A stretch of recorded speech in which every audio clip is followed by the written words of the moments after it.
የኔ ስለማይችል ብቻ እንጂ ስለማልፈልግ አይደለም። እንደዚህ ይላል። የቪዲዮውን እንትን ከጨረስኩኝ በኋላ መሀል ላይ በኦዲዮ ብቻ ለሚያወሩ ልጆች እድል ስለምሰጥ እዛን ጊዜ ያስገባሃለሁ። አክቹሊ እኔ እስከ ሙሉ ፕሮግራም እንካተላለሁኝ፣ እጠብቃለሁም፣ ሁሌም ተከታታይ ነኝ። ግን ያንን ጊዜ እንደማይሰጡ የሚገቡ ሰዎች አውቃለሁ። ከቻልክ እቺን 2 ደቂቃዋን ብትሰጠኝ ደስ ይለኛል። ካልቻልክ ግን አይ ሪስፔክት ዩ። እንደዛ ላልክ ልሞክርና በእርግጠኝነት ለማድረግ ሞክራለሁ። ግን የቪዲዮ ጉዳይ የህግ ጉዳይ ስለሆነ ነው። አይዊሽ ነው። ለዛም ነው እኔ ስለማልፈልግ ሳይሆን 1000 አይሞላም የኔ ፎሎወሬ። ቼክ አድርገው አክቹሊ ትችላለህ። እዚህ ውስጥ ያላችሁ ሰዎች ፎሎ አድርጉት። ነው ኦኬ። አስፈልገኝ ባክሽ። ኦኬ እሺ፣ በቃ በወዲያው ታወራለህ፣ ችግር የለውም። እሺ ይገባኛል። እሺ እሺ፣ አመሰግናለሁ። ኦኬ ጨዋ ሰዎች ደስ ይሉኛል። ያው እኔ ልጅ ጨዋ ነው፣ ግን እኔ የመርህ ሰው ስለሆንኩኝ እንትን አልኩኝ እንጂ ባስወራው ደስ ይለኛል። ህጉን ያውቃል፣ ግን ያው ጨዋ ወልዶ ጨዋ አሳደገው። የትልቅ ሰው ልጅ ነው። ቁም ነገር ትልቅ ሰው ልጅ ያስታውቃል። ትልቅ ሰው ትልቅ ነው። ኦኬ እንኳን ደህና መጣችሁ። እዚህ ውስጥ የላኩ ሰዎች አሉ። ኤቢ አንተ በእንትን ይዘኸኝ ኦኬ ቪዲዮ ታበራላችሁ። ዋና ዋና ነገሮችን ልንገራችሁ ከ5 ደቂቃ ባልበለጠ። ሞሼ እንኳን ደህና መጣ። ልልና እንኳን ደህና መጣሽ። ጋዜጠኛ ኤቢ እንኳን ደህና መጣ። አዲስ ታይምስ እንኳን ደህና መጣ። እነዚህ ሁላችሁም የምታውቋቸው ናቸው። በጣም ምስጉኖች ናቸው፣ ጨዋዎች ናቸው፣ ፖለቲካን በእውቀት የሚተነትኑ ናቸው። በዚህ አጋጣሚ ሞሼ በጣም ብዙ ምስጋና ይደርሰኛል በአንተ ሞሼ፣ ቴንክ ይላሉ ብዙ ሰዎች። ምስጋና አድርስልን ይላሉ። በዓለም ዙሪያ በዩቲዩብ በተለያዩ ሚዲያዎች ሰዎች ያያቸዋል። ይሄ እዚህ ብቻ የሚታይ አይደለም፣ በዓለም ዙሪያ ነው የምትታዩት። ሰው የምትናገሩትን ንግግር ሰዎች ያሉ። ይህንን ኮመንቶች ማንበብ ትችላላችሁ። ዩቲዩብ ላይ ሄዳችሁ ማን ስለማን ምን ይላል የሚለውን የሚሰጧቸው አስተያየቶች አሉ። በፌስቡክ በሁሉም ሰዎች ሼር እንደሚያደርጉት ታውቃላችሁ። እና ኃላፊነት እንደሚሰማን ሆነን እንተነትናለን። አቋማችሁ ነው። እኔ የሚመለከተኝ ጨዋነታችሁ ነው። የመጀመሪያ ጉዳይ የተባበሩት መንግስታት ድርጅትና የአውሮፓ ህብረት የወራሪውን የሻዕቢያ መንግስት በግዛት በኃይል ከያዛቸው ቦታዎች እንዲለቅ የሚል መግለጫ ወጥተዋል። እንደምታውቁት በተደጋጋሚ ጊዜ ላለፉት 2 ዓመታት ስናወራ የቆየነው ጉዳይ ነው። ይሄ የኢሮብ ማህበረሰብ አሁንም 80 በመቶ በሻዕቢያ መንግስት ቁጥጥር ስር እንዳለ ታውቃላችሁ። ይደፈራሉ፣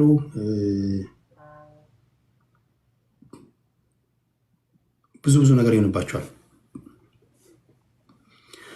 ይባስ ብሎ ካሪኩለም ቀርጸው እያስተማሯቸው እንዳሉ ሰምታችኋል። የትምህርት የሰሜኑን ጦርነት ምክንያት አድርገው ነው የሻዕቢያ መንግስት የገባው። ከዚህ ቀደም የኤርትራ ኃይሎች አልገቡም የሚባል የመከራከሪያ ነገሮች ነበሩ። በመንግስት ደጋፊዎች በኩል ሻዕቢያ አልገባም የሚባል ነበረ። የኋላ ኋላ ግን የሻዕቢያ መንግስት መግባቱን ራሳቸው ለሻዕቢያ ቅርበት ያላቸው የሻዕቢያ ሰዎች ሲናገሩ ሰምታችኋል። ተጋብዘን ገብተናል ብሏል በማስታወቂያ ሚኒስትሩ የማነ ገብረአብ በኩል የማነ ገብረ መስቀል።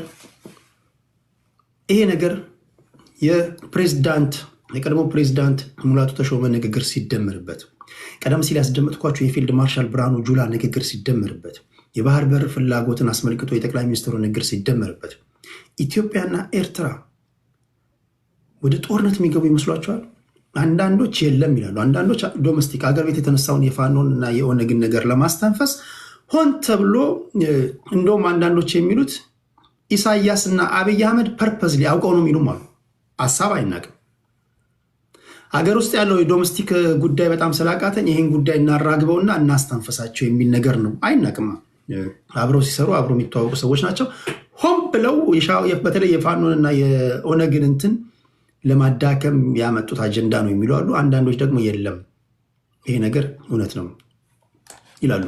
እናንተ ምን ትላላችሁ? ሌላው አማራ ክልልን በሚመለከት ክልሉን ድጋሚ ለማቋቋም ከ100 ቢሊዮን ብር በላይ ያስፈልጋል። ይሄ የትምህርቱን ዘርፍ ብቻ ለመመለስ ነው። ከ6000 በላይ ተማሪዎች ከትምህርት ገበታ ውጭ ሆኗል። ይህን ጉዳይ የፋኖ ደጋፊዎች መንካት ካለባቸው መንካት አለባቸው። ኦብቪየስሊ ምን ይሰማቸዋል? ክልሉ በሰሜኑ ጦርነት የደረሰበት ውድመት አለ። አሁንም እየተደረገ ባለው ጦርነት የደረሰበት ውድመት አለና የአማራ ክልል ከ60 በመቶ በላይ ተማሪዎች ትምህርት ቤት አልሄዱም። ክልሉ ወድሟል። በተለይ ቤተ አማራ ወደ ወሎ ወደ ላሊበላ አካባቢ ብትሄዱ ወደ ወሎም አካባቢ ብትሄዱ ብዙ ነገሮች ነው። ከዚህ ቀደም በቱሪዝም ይታወቅ የነበረው አካባቢ አሁን ቱሪዝም ዜሮ ሆኗል። እንቅስቃሴ የለም። የአማራ ተወላጆች እየተሰደዱ አካባቢውን ቀየውን ለቀው እየጠፉ ነው። አሁን ያለበት ይሄ ነው ነባራዊ ሁኔታ። አንዳንዶች ሆን ብሎ የመንግስት ኃይሎች ክልሉን ለማዳከም አማራ ክልልን ለማዳከም ነው። አንዳንዶች ደግሞ ራሳቸው የፋኖ ኃይሎች ያልተጠና ትግል እያደረጉ ክልሉን በእጅ አዙር እያፈረሱ ነው ይላሉ። እናንተ ምን ትላላችሁ ነው ቁም ነገሩ? የግብፅ የውጭ ጉዳይ ሚኒስትር ይሄ ከኤርትራ ጋር የሚያያዝ ነገር ነው። በድር አልባላቲ እንደምታውቁት በተደጋጋሚ ጊዜ ግብፅ ወደ ኤርትራ ትመላለሳለች። ምን እንደሚደውሉት አይታወቅም። አንዴ ደህንነታቸው፣ አንዴ ፕሬዚዳንቱ፣ አንዴ የውጭ ፎሬን ሚኒስትሩ እየተመላለሱ ይደውሉታሉ። ያወጡትን መግለጫ ቴሌግራም ላይ ጽፌላችኋለሁ። ቀይ ባህር ጋር የቀይ ባህር አባል ያልሆነ ማንኛውም ሀገር እንዲቀርብ አንፈልግም ብሏል። ይሄንን ኢትዮጵያውያን ሲሰሙ ምን ይላሉ? እንደ አንድ ሀገር ይሄ ነገር የናሽናል ኢንተረስት ጉዳይ በአሉታዊ መንገድ አይነካውም ወይ? እሱ ነው። እዚህ ጋር የላኩ ሰዎችን እያየው ነው። ኦኬ። ሌላው ፋኖ ትልቁ ፋኖ ኦነግና ቲፒኤልኤፍ አላያንስ ሊፈጥሩ ነው የሚል ነገር የመጨረሻው ነው። ይህን ሰምቻለሁ። ሊሆን በሚችል ነገር እስኪ እናስቀምጥ። ከሚያራምዱት የመታገያ አጀንዳ ፋኖ ወደ ትግል የገባበት የራሱ አጀንዳ አለው። ኦነግ 1974 የተመሰረተ ፓርቲ ነው። የራሱ የመታገያ አጀንዳ አለው። ቲፒኤልኤፍ 1967 የተመሰረተ ፓርቲ ነው። የራሱ የመታገያ አጀንዳ አለው። ደርግን ለመጣል የተጠቀሙትን ታክቲክ ድጋሚያን ብልጽግናን ለመጣል አላያንስ እንፍጠር የሚሉ ነገሮች የተሰሙ ነው እና አላያንስ ሊፈጥሩ የሚችሉ ኃይሎች ናቸው። ከፈጠሩስ በኋላ ድጋሚ ላለመደባደባቸው ምንድን ነው? ልክ ጃንጃ የሚልሽ ኃይሎች የፈጥኖ ድራሽ ኃይሉና የሳፍ የሱዳን አርምድ ፎርስ እንደሚያደርጉት ውጊያ ካርቱም ላይ እንደሚዋጉት አዲስ አበባ ላይ እንደማይታኮሱ ምንድን ነው? ኮመን የሆነ ጠላት ብቻ ለይቶ በዛ ዙሪያ መደባደብና በዛ ዙሪያ አንድ ማድረግ በቂ ነው ወይ? ከዛ በኋላ አስተብሎ መታሰብ የለበትም። የአላያንሱን ጉዳይ እንዴት አላችሁ? ይሄ ነው ዋና ዋና ጉዳዮች። እኔ ከዚህ ቀደም በብዛት ስለሄድኩበት ድጋሚ መሄድ አይጠበቅብኝም። 4 ሰዎች ናችሁ። በቂ ደቂቃ ሰጣችኋለሁ። እዚህ እያደመጣችሁ ያላችሁ አድማጭ ተመልካቾቼ ማን ምን ይላል የሚለውን እንድታደምጡ፣ አጸያፊ ንግግር ካልሆነ በስተቀር ወይም አካሄድ ካልሆነ በስተቀር ሚዩት አድርጋችሁ አንዳችሁን እንዳትረብሹ። አካሄድ የምትሉት አጸያያፊ ነገር ከሆነ ስድብ ከሆነ ምናምን ብቻ ያ እንዳስቆምላችሁ ታደርጋላችሁ። ከዛ በተረፈ የምታስይዙት አጀንዳ አለ። እኔ በሳምንቱ ያገኟቸው ዋና ዋና ነገሮች እነዚህ ናቸው። ጋዜጠኛ ኤቢ የምታስይዟል? የለም። እሺ ሞሺ ቴዲ እንዴት ሰነበት? እኔ እንደውም ከአንተ ጠብቄ ነበር። ሰሞኑን የኦሮሞ ፖለቲካ ኤሊቶች እና የፖለቲካ ድርጅት ውስጥ የሚሳተፉ ግለሰቦች አዲስ አበባ ስብሰባ አድርገው ነበር እና ባለፈው ልደቱን ያስገባው ሰዓት እኮ አውራ ነበር በሱ ጉዳይ ላይ። ትላንት ወዲያ መራራ ጉዲና የዛሬ 2 ቀን 3 ቀን ቃለመጠይቅ ተደርጎ ነበር እና ብዙ የንግግር ስህተቶች አድርገዋል። ከሱ ቃለመጠይቁን ስትሰማው የስብሰባውን ቢሃይንድ ካርቴል ከጀርባ ያለውን ነገር ስዕሉን በደንብ አድርገህ መረዳት ትችላለህ። እና ያን ተከትሎ ነው ይሄ አሁን ኦነግ ከፋኖና ከምናምን ጋር ከቲፒኤልኤፍ ጋር እንስራ የሚለው ነገር የመጣው ያን ባክላሽ ለማድረግ ነው። ስለዚህ ያን ነገርም እግረ መንገድ ሰዎች ዳሰውት ቢሄዱ አሪፍ ነው። ነገርም አለ ዛሬ ሀፕን ያደረገው ነገር አዶኖ ካየኸው አላውቅም። ከጎንደር አካባቢ ላይ ነው። በደቡብ ጎንደር አካባቢ እስከ 10 የሚደርሱ ትላልቅ የጭነት መኪናዎች የግለሰብ ባለሀብት እንትኖች ሲዘዋወር በጠቅላላ አንድደዋቸዋል። ኢንፎርሜሽኑ ካልደረሰ ሎክራፕ ብዬ ነው። ስለሱም ብናወራ ትልቅ ሀብት በ5 ደቂቃ ባልሞላ ጊዜ ውስጥ ነው የወደመው። ካለ እሱንም ያው እሺ፣ እሱንም እናያለን። ሀብትሽ እንኳን ደህና መጣው እንደሚል ቴንኪዩ ቴዲዬ፣ በጣም አመሰግናለሁ። በመጀመሪያ እንዲሁም እኔ የአድዋን በዓልም ታካቷል ብዬ አስባለሁ። የአድዋ በዓል እየተከበረ ነው ያለው እና እንኳን ለአድዋ በዓል አደረሳችሁ መላው እውነተኛ ኢትዮጵያኖች በኢትዮጵያ አንድነት በኢትዮጵያ ታሪክ ሳትሸራርፉ ለዘር ማንነታችሁ ሳትለጥፉ እውነተኛ ኢትዮጵያዊነትን የምትገልጹ ኢትዮጵያኖች የምትቀበሉ ኢትዮጵያኖች እንኳን አደረሳችሁ ላለ እና እሱንም አካተን ብንወያይበት እላለሁ። ቴዲ አመሰግናለሁ። እሺ ትክክል። ቴንክ ዩ ሀብትሽ። እንትን ብያለሁ የቅድም ስገባ አልሰማችሁኝም እንጂ የገባሁትም በአድዋ ሙዚቃ ነው፣ በቴዲ አፍሮ ሙዚቃ ነው የገባሁት። ከዛ ለአንድ ሰዓት የሚቆይ የማህበራዊ ጉዳይ ነበር $154,000 እሱም ኬዝ ከቋጨው በኋላ የጠቅላይ ሚኒስትሩን መግለጫ አቅርቤላችኋለሁ። ግን እዛ ላይ መነካት አለበት የምትለውን ነገር ትነካለን። እኔ የገባሁት በአድዋ ሙዚቃ ነው፣ ለማስታወስ ያህል ነው። እንኳን ለአድዋ ድል በሰላም አደረሳችሁ ኢትዮጵያውያን። በድጋሚ አድዋ የኛ ነው ለማለት ያህል ነው። ቴንክ ዩ ሀብትሼ። ዩናይትድ አማራ እዚህ ሶሻል ሚዲያ ላይ በጎጥ ሲናገር ከማላቃቸው ፖለቲከኞች የአማራ ፖለቲከኞች አንዱ ነው። በነገራችን ሀብትሽም እንደምታውቁት የጎጥ ፖለቲከኛ አይደለም። እንዲህ ያሉ ሰዎችን ማመስገን አለባቸው። መሽቶ እስኪነጋ የትን ቤት ብታዩት አማራ አማራ አማራ ብሎ የሚጨርስ ሰው ነው። ቁም ነገር አንዳንዱ በአማራ ስም የጎጡን ጥያቄ የሚያስመልስ ነው። አንዳንዱ ደግሞ ሪሊ አማራ ህዝብ ከገባበት ችግር እንደ ህዝብ እንዲወጣ የሚያደርግ ነው። ሞሼም እንደምታዩት እና ለዚህ ብዙዎቹ አመስግንልን ይሉኛል። ቅድም ለሞሼ እንደነገርኩት ሁሉ ለአንተም ያው መልእክታቸው ይድረሳል። ምስጋናቸው ተቆርጾ የሚቀመጥ ስለሆነ ያን አድርጌያለሁ ለማለት ያህል ነው። ዩናይትድ አማራ የምታስይዘው አጀንዳ አለ? ቴንኪው ቴዲ አመሰግናለሁ። አይ እኔ ባለው አጀንዳ እንሂድ ይበቃናል። እሱ ነው የምለው፣ በቂ አጀንዳ ነው። አያና እንኳን ደህና መጣ። ኦን ታይም ነው የመጣው። ከዩናይትድ አማራ በኋላ ቀጥታ አንተ ነው ለክክል የገባው። ቴንኪው ቴዲ። ምናልባት በሳምንቱ መያዝ አለበት መነጋገር አለበት የምትለው አጀንዳ አለ? አይ ቲንክ ተነስተዋል። ኦኬ እሺ። በዚህ ጉዳይ ቅድም እንደተናገርኩት ይቅርታ መልሰኝ። አይ ቲንክ የሆነ ቴክኒክ ይሸዋል። ወርጄ መልሰኝ። ኦኬ በዚህ ጉዳይ ኤርትራውያን ካላችሁ ይወክለናል፣ ቢናገር ጨዋ ነው፣ እውቀት አለው፣ እንደው ቢመጣን ለእናንተም እውቀት ሊሰጣችሁ ይችላል፣ ያስተምራችኋል፣ ኢትዮጵያውያንን ቁጭ አድርጎ ፖለቲካ ሊያስተምር ይችላል የምትሉት የሻዕቢያ ወይም ደግሞ የኤርትራ መንግስት ደጋፊ ፖለቲከኛ ካለ ቤቴ ክፍት ነው። ተሳዳቢ አይደለም። በኋላ የሚነሳው ጉዳይ የባህር በርም ስለሆነ የእናንተ ሰይ መኖር ስላለበት ያን ነው እና ካለ ጠቁሙኝ፣ ስሙን ጻፉልኝ፣ አስገባለሁ ለማለት ያህል ነው። አብዝተው ስሙን የሚጽፉትን ሰው አስገባለሁ፣ ግን ከገባ በኋላ ቪዲዮ እንደሚያበራ እርግጠኛ መሆን መቻል አለብን። በኋላ አይታወቅማ። አሁን ጊዜው ተበላሽቷል። ኦሮሞ ሆኖ ኤርትራዊ ነኝ ሊል ይችላል። አማራ ሆኖ ኤርትራዊ ነኝ ሊል ይችላል። ስልጤ ሆኖ ጉራጌ ሆኖ ኤርትራዊ ነኝ ሊል ይችላል። ስለዚህ መታየት ካለብን እያየን እንድናወራ ይሄን እናደርጋለን። ከሌላችሁ ኢትስ ኦኬ። በሌላችሁበት ጉዳያችሁ ሲተነተን ቁጭ ብላችሁ ታደምጣላችሁ ለማለት ያህል ነው። ኦኬ የዛሬ አሰላለፍ ከባድ ነው። እባካችሁ ከባድ ስብስብ ነው። እና ሀብትሽ ዩናይትድ አማራ እነ ሞሼ እግዚአብሔር ይሁናችሁ። እንግዲህ እነ አያና እነ ልልና እነ ጋዜጠኛ ኤቢ እግዚአብሔር ይሁናችሁ። ሜዳውም ይኸው ፈረሱም ይኸው። እዚህ ጋር ደቂቃ ለሙላ 8 ደቂቃ ሰጥና ወደዛ እንሄዳለን። ስለ እውነት ለመናገር 1 ደቂቃ ልዋስ።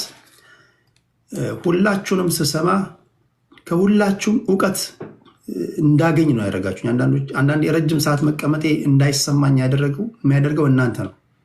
ሳደምጣችሁ ከተለያየ አንግል ለምትሰጡኝ ለምታካፍሉን፣ እኔን ጨምሮ ለአድማጭ ተመልካቾች ለምታካፍሉት እውቀት በአድማጭ ተመልካቾቼ ስም ከልብ አመሰግናለሁ። እንዲሁ ዝም ብሎ የባከነ ሰዓት አይደለም የሚሆነው። እናንተም እዚህ ታፕታፕ እያደረጋችሁ የምትቀመጡ ሰዎች እርግጠኛ ሆኜ የምነግራችሁ የሆነች ነገር ታገኛላችሁ፣ እውቀት ታገኛላችሁ። የሚናገሩት ንግግር ግን እንዳይቆራረጥ እንደዚህ ላርግና እኔ ያለሁበትን ቦታ ታፕታፕ ታደርጋላችሁ። ኤቢን በ2 ታደርገዋለሁ። ታፕታፕ ታደርጋላችሁ። እሺ ኤቢ 8 ደቂቃ አለ ወንድሜ። እሺ አመሰግናለሁ።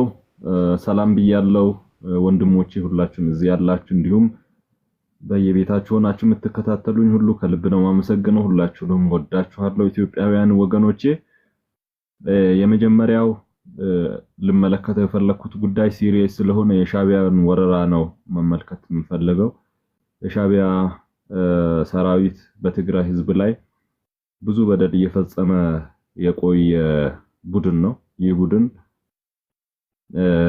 በሰሜን ጦርነት ጊዜ ጀምሮ ስቲል ናው ህዝባችን ላይ ብዙ ግፍና በደል እየፈጸመ ነው የሚገኘው። የኢትዮጵያን መሬት አውቶማቲካሊ ለቆ መውጣት መቻል አለበት። 100% መሬታችንን ሉዓላዊ ግዛታችንን ለቆ መውጣት አለበት። የኛን መሬት የሆነውን አሰብን ጨምሮ ሌላውን የኛን መሬት አልሰጥም እያለ የኛን ሉዓላዊ መሬት ግን ተቆጣጥሮ ነው ያለውና ይሄንን 100% ጦርነት ማይፈልግ ከሆነ ለቆ መውጣት አለበት። ይሄንን ማይለቅ ከሆነ ምናልባትም የኢሳያስ መጨረሻ ሊሆን የሚችል አደገኛ የሆነ ችግር ውስጥ እንድንገባ ሊያደርገን ይችላል። ብዙ ጊዜ አንዳንዴ ተጋብዘን ነው የገባ ነው ይላሉ። ህወሓቶች ደግሞ የውጭ ኃይል ጋብዘው አስገብተው ህዝባችንን ምናምን ይላሉ። ግን ይህንን ሁሉ ችግር የፈጠረው ህዝባችን በውጭ ወራሪ ኃይል እንዲወረር ያደረገው ወያኔ ነው። ወያኔ ላለፉት 20 ዓመታት በቀበሮ ጉድጓድ ውስጥ ሆኖ ከሻቢያ ወረራ የትግራይን ህዝብ ብሎም የኢትዮጵያን ህዝብ ሲጠብቅ የነበረውን መከላከያ ሰራዊትን ኢሚኒቲ እንዳይኖረው አድርጎ ከክልሉ ደምስሶ አስወጣው። ከውጭ የሚመጣውን ሻቢያን ደግሞ መከላከል አልቻለም። ሻቢያን መከላከል የሚችልበት አቅም ሳይኖረው፣ ሻቢያን ማስቆም የሚችልበት አቅም ሳይኖረው ግን ሻቢያን ሲከላከል የነበረው ሻቢያ ኢትዮጵያን ተዳፍሮ እንዳይገባ ተከላክሎ በቀበሮ ጉድጓድ ህይወቱን መስዋዕት አድርጎ ለ20 ዓመት ሲጠብቅ የነበረውን መከላከያ ሰራዊት አሳዛኝ በሆነ ሁኔታ እንደገደለው የሚታወቅ ነው። ኢሚኒቲ እንዳይኖረው ክልሉን እንዳይጠብቅ ትጥቁን አስፈትቶ ገድሎ ምናምን የበታተነው ባልተዘጋጀበት ሁኔታ የደፈጣ ውጊያ አድርጎ በ45 ደቂቃ ውስጥ መብረቃዊ ጥቃት ፈጽመነበታል እንዳለው የወያኔ አመራር ማለት ነው። ለዚህ ሁሉ ተጠያቂ ወያኔ ነው ብዬ ነው የምለው። ያም ሆነ ይህ ግን አሁን መከላከያችን በጣም ተጠናክሯል። የትኛውም የኢትዮጵያን መሬት አንዲት ኢንች አሳልፎ ሊሰጥ የሚችል መከላከያ ሰራዊት የለም። ህዝባችንም አሁን ከነበርንበት ስህተት እየተማርን ይመስለኛል አሁን ባለው ሁኔታ።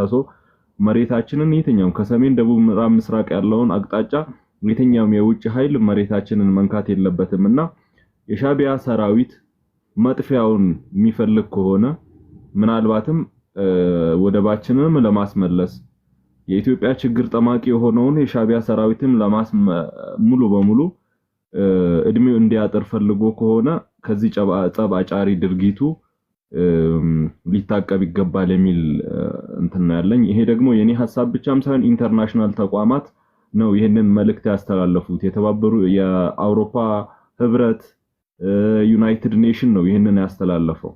ይሄ በዓለም አቀፍ ህግ መሰረት የኢትዮጵያን ባውንደሪ አልፎ ገብቷል። ኢቭን ኢፍ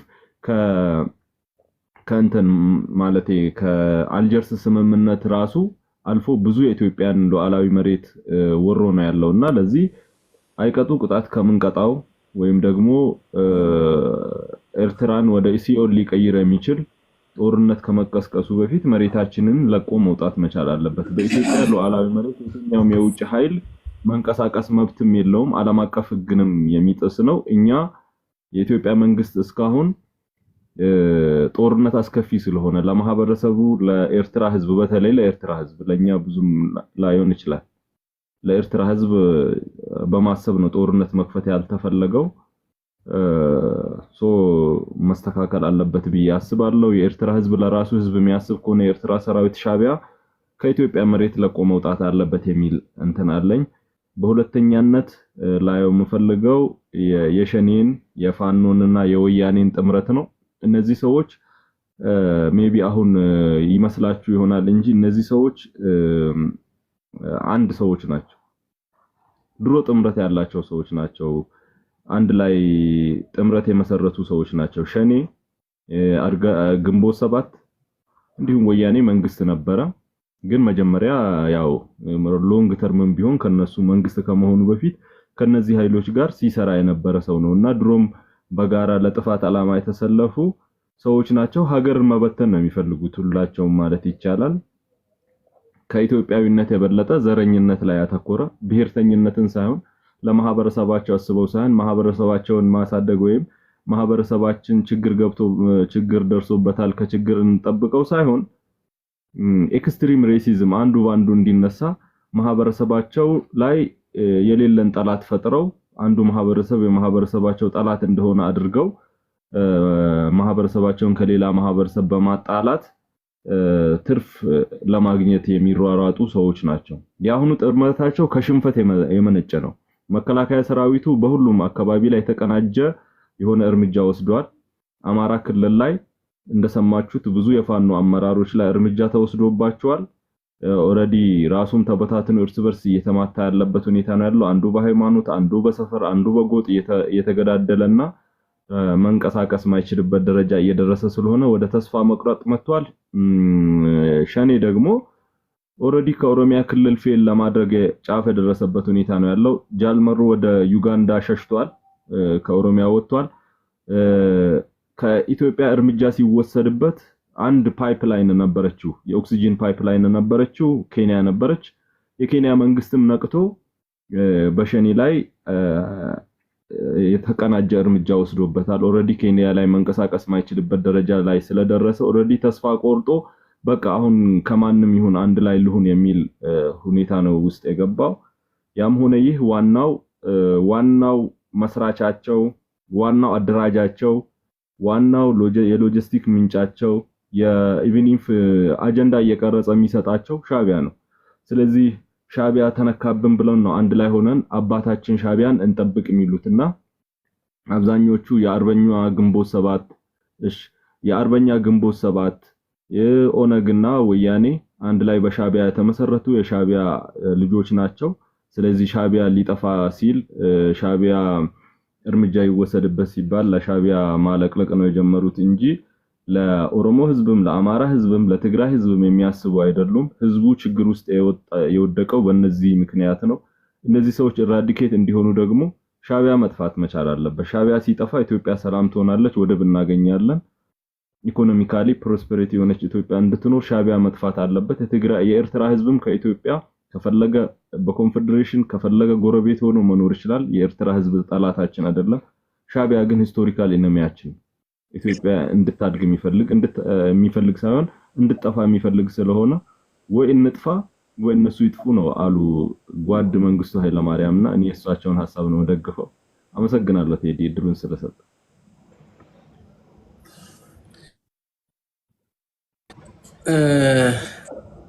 ሰላም ጤና ይስጥልኝ ሁላችሁም። እንኳን ለአድዋ በዓል ለጥቁር ህዝቦች ድል ለሆነው ለአድዋ በዓል እንኳን አደረሳችሁ። የምታምኑበት አጋጣሚውን ተጠቅማችሁም የምታምኑበት ደግሞ እናንተንም እንኳን አደረሳችሁ።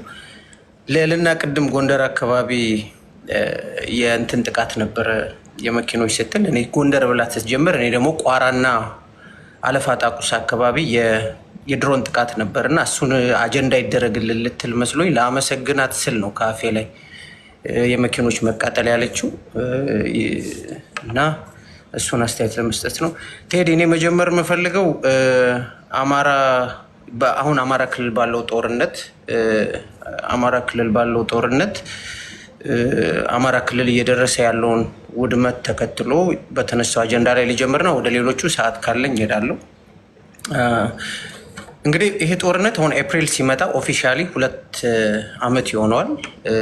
ቀድሞ ሸዋ አካባቢ ደግሞ ጦርነቱ ከጀመረ ሸዋ አካባቢ ኦልሞስት 2 ዓመት አልፎታል። አሁን ያው አንድ ህዝብ ወይ አንድ ሀገር ወደ ጦርነት ሲገባ ኮላተራል ዳሜጅ በሁለቱም በኩል ይኖራል።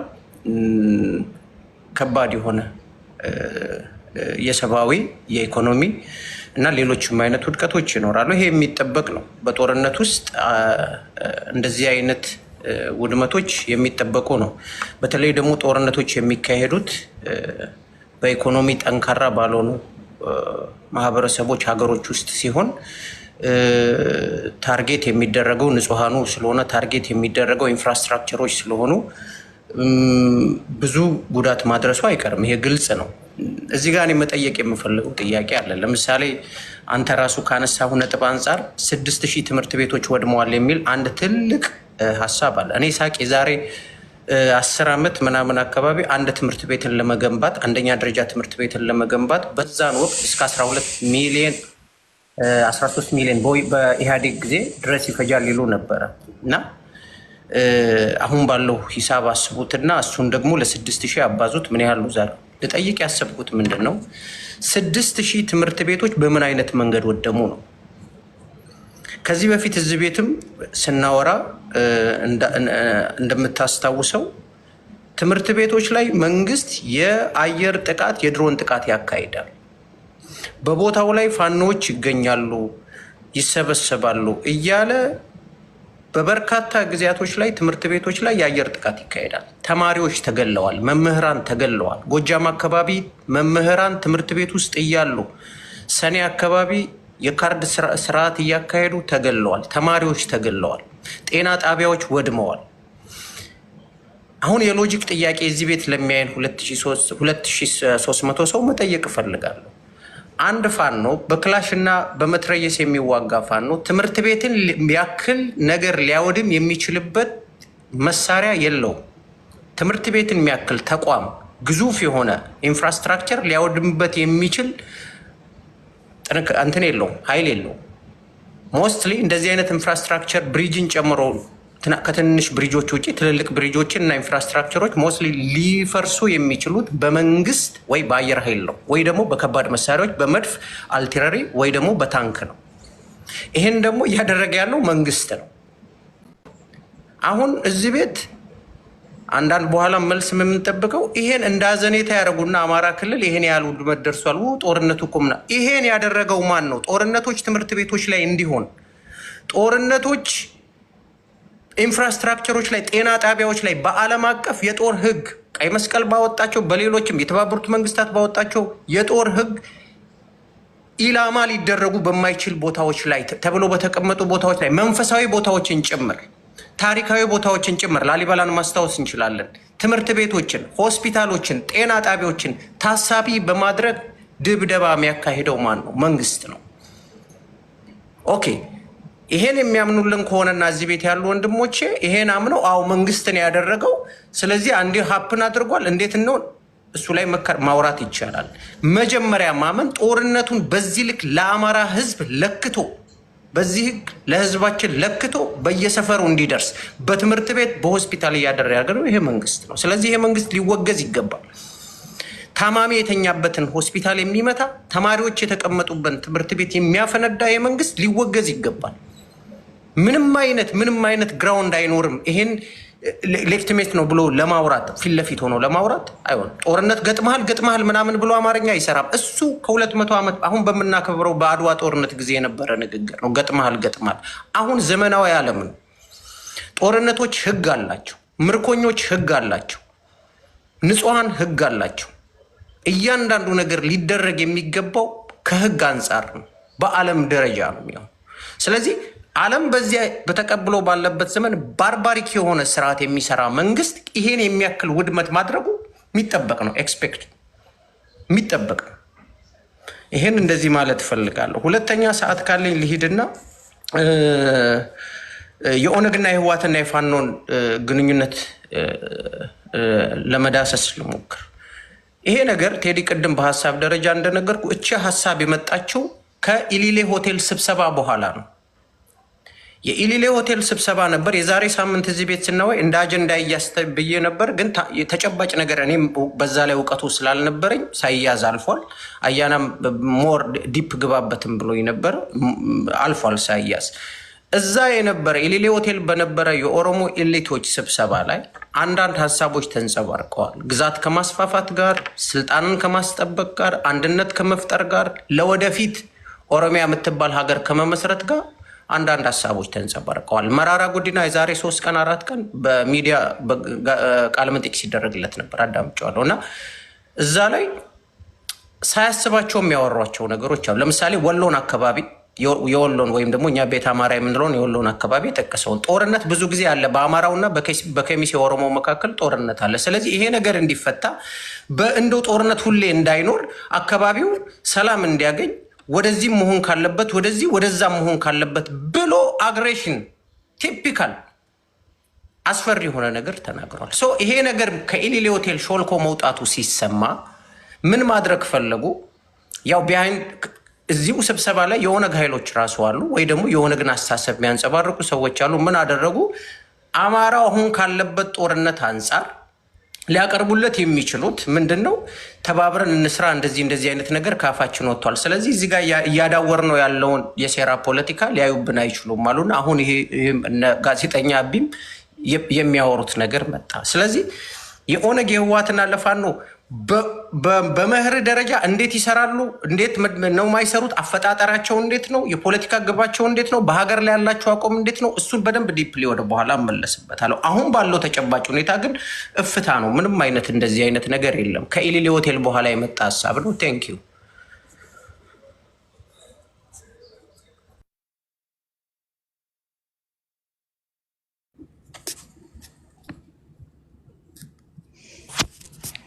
ሰላም ቴዲ፣ እንዴት ናችሁ?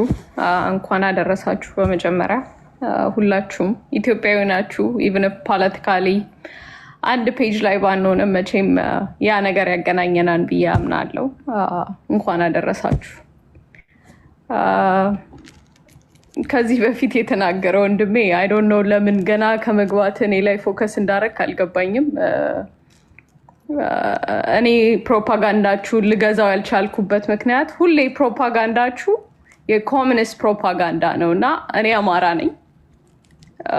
ሞር ካፒታሊስት ፕሮፓጋንዳ ይገዛኛል ዳን ኮሚኒስት ፕሮፓጋንዳ እና እሱ ላይ ሎጂክሊ ነገሮችን ስለማይ ብዙ እኔ ላይ እንትን ባትል ለፕሮፓጋንዳ በተለይ ለአንተ ይጠቅመሃል ብዬ አስባለሁ፣ እንደ አድቫይስ ለማለት ነው። የተፈጠሩ ነገሮች አማራ ክልል ላይ የተፈጠሩ ነገሮች አሁን ዛሬ ሀፕን ያደረገው የተባለው የግለሰቦች ናቸው፣ ባለሀብት ናቸው። ባለሀብት ወደመ ማለት ቤዚክሊ ይሄ ህዝብ ኮምፕሊትሊ ከላፕስ እንዲያደርግ ፑሽ እየተደረገ ነው ማለት ነው። ለዚህም ነው የአማራ ክልልን ተጠቅመው የኢኮኖሚካል ፕሬሸር ለአብይ ስልጣን የአማራ ክልልን በማውደም የኢኮኖሚካል ፕሬሸር ለማምጣት ነው እንጂ የአማራ ክልል ጦርነት ብዬ ነው ማምነው። በውጭ ያሉ የጎረቤት ሀገሮችም እየተጠቀሙበት ያሉት ኢንቮልቭ ያደረጉበት ሪዝን የአማራ ክልልን እንደ ኢኮኖሚካል ፕሬሸር ተጠቅመው ኢትዮጵያን ለማንበርከክ የሚሄዱበት ርቀት ነው ብዬ ነው ማምነው። if that makes sense for you all። ስለ ሻዕቢያ ኢንቮልቭመንት ትግራይ ውስጥ በሚገርም ሁኔታ ያልታመነበት ጊዜ ነበረ በመንግስትም ሳይድ ላይ። የዛን ሰዓት ላይ ብዙ ሳንክሽኖች ነበሩ። ትዝ ይላችሁ ከሆነ ሳንክሽን ፕሬሸር በጣም ነበረ እና ግን ተገደው እንዳልከው ቴዲ ታምኗል። አሁንም የግድ መውጣት አለባቸው ብዬ ነው ማምነው። በምንም አይነት መንገድ መንግስት ያንን ፑሽ አድርጎ ከትግራይ ውስጥ እንዲወጡ መደረግ አለበት ብዬ ነው ማምነው። the sooner the better።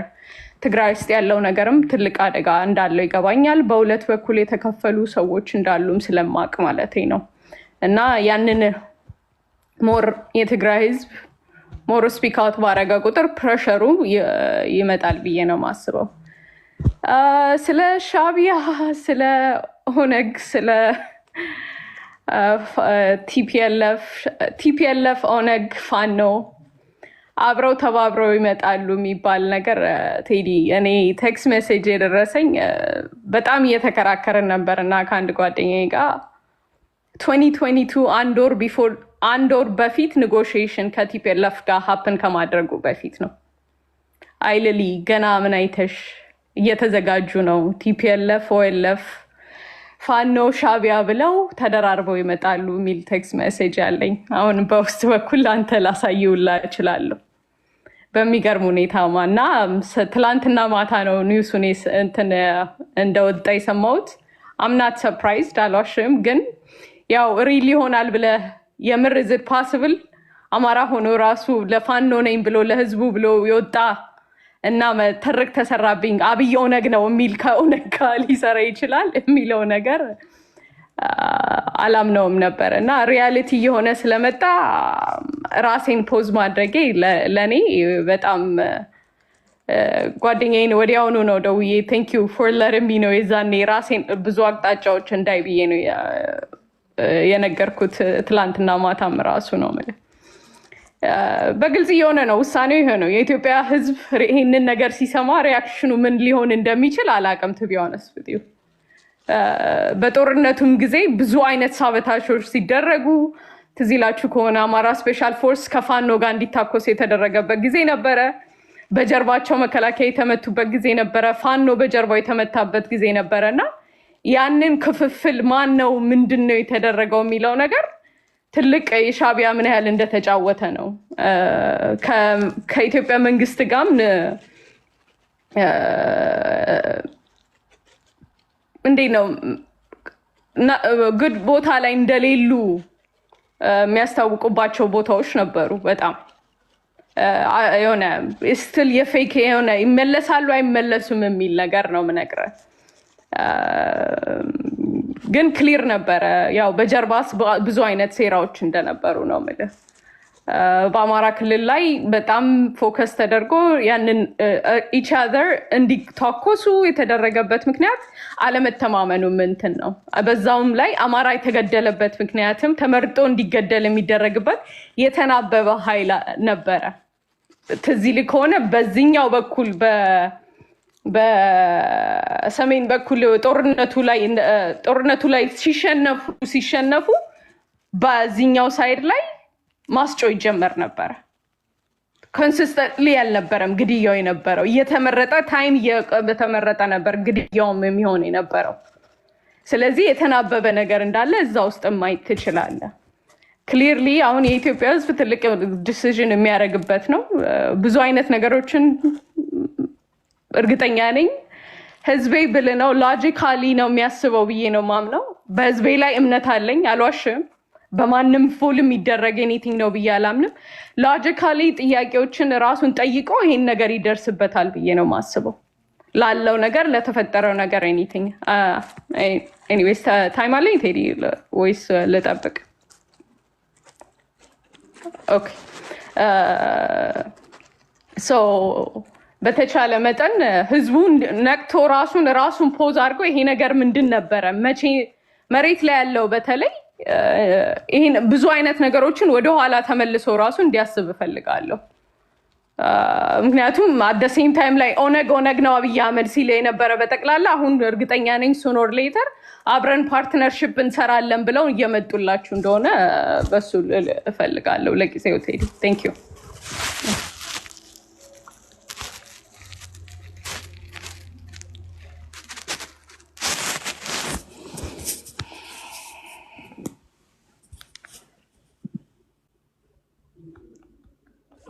ቴዲ የምትለው ነገር ከሌለ እንግዲህ ኦኬ። እኔ በመጀመሪያ ልክ እንዳልኳችሁ እንኳን አደረሳችሁ። አድዋን ኢትዮጵያኖች ሁሉ ማክበር አለባቸው። ግን ኢትዮጵያን ሲወጉ የነበሩ ሰዎች ኢትዮጵያን ከሶማሌ ጋር ሆኖ የወጋ እና ኢትዮጵያን ሲወጋ የነበረው ዋቆ ጉቱ ሐውልት ተቆሞለት ጃግማ ኬሎ ሐውልት ተነስቷቸው የኢትዮጵያን ባንዲራ ይዘው የሞቱት የታገሉት ጀነራል ዋቆ ጉቱ ጀነራልም አይደለም ኢትዮጵያ ሀገር የከዳ ነው። እሱ ሐውልት ቆሞለታል። ለኢትዮጵያም ለኦሮሞም ኩሩ የሆኑት ደግሞ ጃግማ ኬሎ ሐውልት የላቸውም። ትምህርት ቤት በስማቸው አልተሰየም። ይሄ ኢትዮጵያዊነትን የሚጠየፈው ኢትዮጵያ አሮፍ ኦሮሚያ ሲል የነበረው ኢትዮጵያ ቀኝ ገዝታኛለች ሲል የነበረው ዛሬ የአድዋ አክባሪ ሆኗል። ጥሩ ነው ማክበር። ታሪክ አታዛባ፣ ታሪክ አታጭበርብር፣ ታሪክን ገልብጣ አትንገረን። ታሪክን እንዳለ ተቀበልና በኢትዮጵያዊነት ትናንት ሳደርገው የነበረው ዘረኝነት ስህተት ነበረ። ትናንት ሳደርገው የነበረው ኢትዮጵያን መጥላቴ ኢትዮጵያን ማራከሴ ስህተት ነበረ። ዛሬ ወደ ኢትዮጵያዊነት ተመልሻለሁ ብለህ ኢትዮጵያዊነትን ብትቀበልና ታሪክን እንዳለ ብታከብር ብዬ እገልጻለሁ። እና እውነተኛ የኦሮሞም ሆነ የኢትዮጵያ ጀግኖች በግልጽ መነገር አለባቸው። ጃግማ ኬሎ መውጣት አለበት። ጎበና ዳጬ ሐውልት መሰራት ያለበት ኦሮሚያ ክልል አሁን ዋቆ ጉቱ ጃራ አባ ገዳ ትምህርት ቤት አላቸው፣ ሐውልት አላቸው። እነዚህ ሰዎች ኢትዮጵያን ሲወጉ የነበሩ ናቸው። ጃግማ ኬሎና ጎበና ዳጬ ደግሞ ሐውልት የላቸውም፣ ትምህርት ቤት የላቸውም። ለምን ጠይቁ። ጸረ ኢትዮጵያንም ብሎ የሚኮራውን የኦሮሞ ብሔርተኛ ኢንክሉዲንግ ወንድሜ አያና እዚህ ጋር እጠይቋለሁ። ጎበና ዳጬ የሚኒሊክ ቀኝ እጅ ነበር። የአድዋ ባለድል ነበር። ጀግና ነበር። ለምንድነው ትምህርት ቤት ያልተሰየመለት? ለምንድነው ሐውልት የሌለው? ይሄን መጠየቅ እፈልጋለሁ። ኢትዮጵያዊነትን በሚፈልጉት መንገድ ለመቅረጽ የሚሄዱ የራሳቸውን የዘረኝነት ፖለቲካ የሚከቱ ሰዎች ኢትዮጵያዊነትን በማዛባት ሳይሆን በትክክለኛው መስመር ውሰዱትና ተቀበሉት። ደስ ይለናል ብዬ መናገር እፈልጋለሁ። እንኳን ለ129ኛው የአድዋ በዓል በድጋሚ ያደረሳችሁ ላሉ ስለ አድዋ መናገር ስላለብኝ ነው። የራስ መኮንንን ድልድይ አፍርሶ የዋቆ ጉቱ ራስ መኮንን ሐውልት ፈርሶ ነው እንጂ የራስ መኮንን ሐረር ላይ ዛሬ ራስ መኮንን ኦሮሞ ናቸው ብሎ ይዘምራል አንዱ። ራስ መኮንን እኮ ሐውልት አፍርሳል። እንዴት ነው የምትኮራባቸው? ሐውልታቸውን አፍርስ እና ፓራዶክስ አለው። የእናንተ ኢትዮጵያዊነት ፓራዶክስ አለው ማለት እፈልጋለሁ። እነግራችኋለሁ። እንደዚህ በትክክሉ መነገር ስላ ብዙ ሰው ስለሚያዳምጥ መናገር እፈልጋለሁ። ገብተዋል። ኦሮሞ ናቸው 9 ጀነራል ብሎ ራስ መኮንን እኔ ኦሮሞ ይሁኑ አማራ ዳዝማር ግን አማራ እንደሆኑ ይታወቃል። ራስ መኮንን የአፄ ኃይለ ሥላሴ አባት ናቸው። ግን ዳዝማር አማራም ይሁኑ ኦሮሞ ለኔ ጀግና ናቸው፣ ኢትዮጵያዊ ናቸው። ሐውልታቸውን አፍርሰ ሀገር የከዳውን ሐውልት ተክለ ዛሬ ግን አድዋ እኔ ነኝ በኔ ብሔር ነው አድዋ ትልቁን ድል የመጣው ካልከኝ ፓራዶክስ አለው እያልኩ ነው። እውነተኛውን አድዋ እውነተኛውን የታሪክ ባለቤቶች እየናድክና እያንቋሸሽ ከሃዲዎችን ወደፊት እያመጣ የአድዋንና የኢትዮጵያን ታሪክ አታበላሽ የሚል በአድዋ ታሪክ ዙሪያ ይህንን እናገራለሁ። ከዛ በተረፈ ኦነግና የተሰጡ አስተያየቶች ላይ ቴዲዬ ኦነግና ወያኔ ኦነግና ፋኖ ቲፒኤልኤፍ አንድ ላይ ሊሰሩ ነው የሚለውን እኔ ከቲፒኤልኤፍ ጋር መስራት የሚፈልግ አንድ አንጃ አለ በአማራ። አሁን እዚህ መድረክ ላይ የማላነሳው አንድ አንጃ አለ። ተገቢ ስላለው ነው ቴዲ ዲቴል ማውራት ይቻላል። ግን አንድ አንጃ አለ ከአማራ ፋኖ ውስጥ ግን አቋም ይዞ የአማራ ህዝብን ቀዳሚ ጠላቶችን ለይቶ ለአማራ ህዝብ አላይ የሚሆኑት ደግሞ እነዚህ ናቸው ብሎ ለይቶ የአማራን ጥቅም ፕራዮሪታይዝ አድርጎ የሚንቀሳቀስ ፋኖ አለ። ያ ፋኖ አማራ ላይ ጄኖሳይድ ከሰራው ኦነግ ጋራ በፍጹም ሊጣመር አይችል። ያ ፋኖ ከብልጽግና ጋር አብሮ ሊሰራ አይችል። ያ ፋኖ የአማራን መሬት በጉልበት ወስዶ ጄኖሳይድ ከፈጸመው ወያኔ ጋራ አንለስ መሬቱን መልሶ የቲፒኤልኤፍ ማለት ነው መሬቱን መልሶ ታሪካዊ ቁርሾውን በእርቅ ለመፈጸም እስካልፈለገ ድረስ ከቲፒኤልኤፍ ጋር ቁርኝነት ፈጥሮ ነገ ሌላ ጦርነት ውስጥ የሚገባበት መስመር የለም። ገብቷል። ኢትዮጵያ አጣብቂኝ ውስጥ ነው ያለችው። አማራም እንደዛ ነው ያለው። ፖለቲካል አላያንስ ስትራቴጂክ የሆነ ወይንም ደግሞ ታክቲካል አላያንስ ያስፈልጋል በፖለቲካ ግን አማራ ያለው አጣብቂኝ ውስጥ ስለሆነ የራሱን ኃይል በማደራጀት የራሱን አቅም የራሱን ህዝብ ሞቢላይዝ በማድረግ ነው እየታገለ ያለው። ስለዚህ ቲፒኤልኤፍም አማራን ትናንት የወጋ ነው። 30 ዓመት አማራ ላይ ብዙ ወንጀሎችን የፈጸመ ነው። ዛሬም ብዙ ነገር እያደረገ ያለ ነው። ስለዚህ ይሄንን ጥያቄዎች እስካላስተካከለ ድረስ በተለይ እነዚህ የግዛት ጥያቄዎችን እስካልመለሰ ድረስ አብሮ ለመስራት ከባድ ነው የሚሆነው ከቲፒኤልኤፍ ጋር። ኦነግ አክቲቭ ጄኖሳይድ እየፈጸመ ያለ ይሄ መንግስትም ያምነው ሸኔ ብሎ ስም ሰጠው እንጂ ኦነግ ኦሮሚያ ክልል ላይ አማሮችን ሆን ብሎ እየሰበሰበ ብዙ ቦታዎች ላይ ጄኖሳይድ የፈጸመ ነው። ቤታቸውን ማርክ እያደረገ እየሰበሰበ እየጠራ 500 2000 1000 ሰው ሲገል የነበረ አማራ ተብሎ ተለይቶ ይሄ ጄኖሳይድ እና ይሄ መታወቅ አለበት። ስለዚህ አማራ ፋኖ ሲባል ጥቂት ግሩፕ ያደረገውን ነገር ጥቂት ግሩፕ ለፖለቲካ ጥቅም ለኃይል ሚዛን ያዋጣኛል ብሎ የሚያደርገውን እንቅስቃሴ የአማራ ህዝብና የአማራ ፋኖ እያደረገ ነው ብሎ ማለት ይሄ ማሳሳት ነው የሚሆነው። ግን ወንድሜ ያለውን ቅድም እጋራለሁ። ምናልባት እልሌ ሆቴል የተደረገውን ነገር ለማዛባትና እሱን ለመሸፈን ቴዲ የምታስታውስ ከሆነ አብይ አህመድ በአቲንክ በብልጽግና ጽህፈት ቤት ይመስለኛል ወይንም ደግሞ የሆነ መድረክ ላይ ኦነጎች ታስታውሳላችሁ ዳውድ ኢብሳን ቁጭ አድርጎ መራራ ጉዲናን ቁጭ አድርጎ ምን አለ? እኛ አብረን እንስራ ብለናችኋል፣ ግን እናንተ እኛ ብዙ ደግፈናችኋል ይላል። ብዙ አስታጥቀናቸዋል የሚለው እንኳን እዛ በአደባባይ አልተናገረም። ግን ማነው የጸጥታ ምክር ቤት የነበረው የኦሮሚያ ክልል ማነው ከማል ገልቹ እኛን ያስታጠቅናቸው ብሎ በግልጽ ከኦሮሚያ ጽሕፈት ቤት ነው ሄደው መሳሪያ የወሰዱት። ኦኬ መንግስትን ያስታጠቃቸው ብለዋል። ስለዚህ መንግስት ራሱ ነው ኦነግን የሚጠቀምበት የሚያስታጥቀው። እና አብይ አህመድ ምን ብለዋል እዛ ስብሰባ ላይ? ኦነጎች ግማሾቻችሁ አዲስ አበባ ቁጭ ብላችሁ፣ ግማሾቻችሁ ጫካ ሆናችሁ እንደምትዋጉን እናውቃለን፣ እኛም እናውቃለን፣ እናንተም ታውቃላችሁ፣ አትዋሹ ብሏቸዋል። ሰው መንግስት ሰፖርት አድርጓቸው መሳሪያ ያስታጥቋቸው ህዝብ እንዲጨፈጭፉ የላካቸው ናቸው ትቢግንስ። ስለዚህ ራሱ ጠቅላይ ሚኒስትሩ ያመነው ስለ ኦነግ ማለት ነው። እና ምንድነው የምልህ ዛሬ አደባባይ ላይ ተሰብስበው አዲስ አበባ ላይ ኦነግና ኦፌኮ እግዚአብሔር ያሳየ። ኦነግ ጫካ ነው ያለው፣ ኦፌኮ በሰላማዊ ትግል የሚሰራ ነው። ግን አዲስ አበባ ላይ መሰብሰብ ይችላሉ። ይሄ ፕሪቪሌጅ አለ በኦሮሞ ፖለቲካ ውስጥ። ከኒ ኢማጂን አሁን ፋኖ አዲስ አበባ ላይ ስብሰባ ሲያደርግ ማለት ነው። አዲስ አበባ ላይ ፋኖ ተሰብስቦ ከአብን ጋራ እንዴት እንደሚሰራ እና እንዴት አብሮ እንደሚሰራ መሰባሰብ ይችላል።